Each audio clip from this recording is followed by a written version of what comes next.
Army of the Dead is the latest film from Zack Snyder, which is ironic because the very last review that I did before this one was also a Zack Snyder movie. This movie is about a group of trained personnel who are in the biggest go big or go home situation of their lives as they go into a zombie-infested Las Vegas to steal $200 million. So this is a genre mix right here. We have a zombie thriller mixed with a heist thriller. Super, super interesting concept on paper. And with Zack Snyder's interesting take on how he does filmmaking, I knew that this was not a movie that I wanted to just see on Netflix. So I was lucky enough to travel 2 hours to Las Vegas to see this movie. Perfect place to see a movie like this. Army of the Dead is a lot of fun. I don't think it's the best Zack Snyder movie. I don't think anything is ever going to be able to surpass the Snyder Cut, but it's higher up in his filmography, which I guess isn't saying too much because I'm not the biggest Snyder fan. It's also not really a big game changer for the zombie genre, but, it does justice to the genre overall. Dave Bautista is the lead in this movie. He plays a character named Scott Ward. Let me just say this. If Dave Bautista has the opportunity one day to get a role playing a super, super deep, meaty character, he 100% has the potential to pull off an Oscar-winning performance. He is by far the best wrestler turned actor I've ever seen.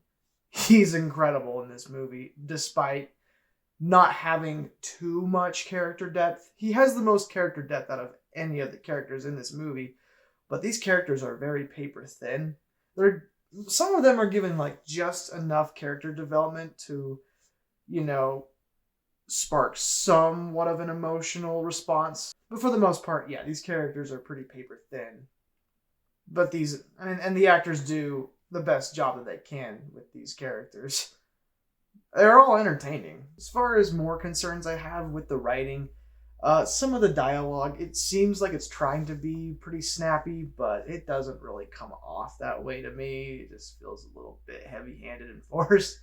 But, it tried. It tried. If these are the same characters that are going to be in the prequel series that has already been announced by Netflix, I really hope that they get more character development, because that may help this film out quite a bit in retrospect. As far as the direction goes, it's easy to tell that Zack Snyder had zero limitations on him. He had no studio leaning over his head the whole time, just guiding him. No. This was him 100% of the way.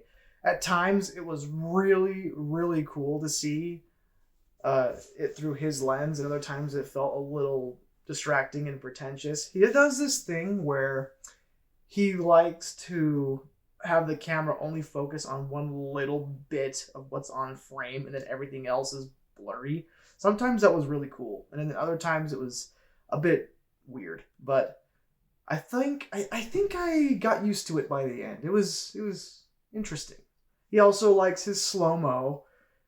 Nothing really feels too special about the slow-mo in this movie, but it didn't feel too distracting either. It's just something that I've gotten used to with Zack Snyder movies. And the action in this movie is amazing. That's what you really came here to see. I love how they were shot. Everything is just in your face and gory, bloody, and you feel the weight of everything that's happening on screen.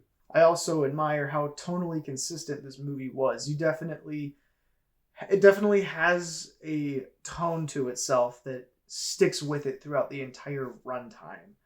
And I never felt distracted from that tone at all. The final act of this film is also so nail-bitingly intense. I was on the edge of my seat wondering what the frick was going to happen the entire time. And it ends in a spot where I felt closure, and I was very satisfied with the movie that I watched. But then there's another 5-minute epilogue scene that I wish would have been cut out. Mild spoiler, it just sets up a sequel like every zombie movie does. I feel like this movie would be a higher recommendation if it didn't do that. I've also got a slight nitpick about the set design. I drove into Vegas to see this movie, and the set design for Vegas is unrealistically tiny. Like, Vegas is more than just the central skyscrapers and the strip, okay? Like, they've quarantined Vegas off with these shipping containers, and it's just surrounding the center of Vegas. But there's way more than just the center of Vegas in there. And it just shows that there's only the center of Vegas and then just desert. If you've ever been to Vegas, you know that that's not how Vegas is. Vegas is massive. It spreads out always. Like, it's in the middle of the desert, but it's a big city. If they were going to do that in real life, they would at least have to come all the way out to the racing track at the beginning of the county. As far as some of the editing goes, I think that maybe a lot of the talky parts could be trimmed up a little bit. This is 2.5 hours long, and it feels like there's a lot more talking than there is like actually fighting zombies.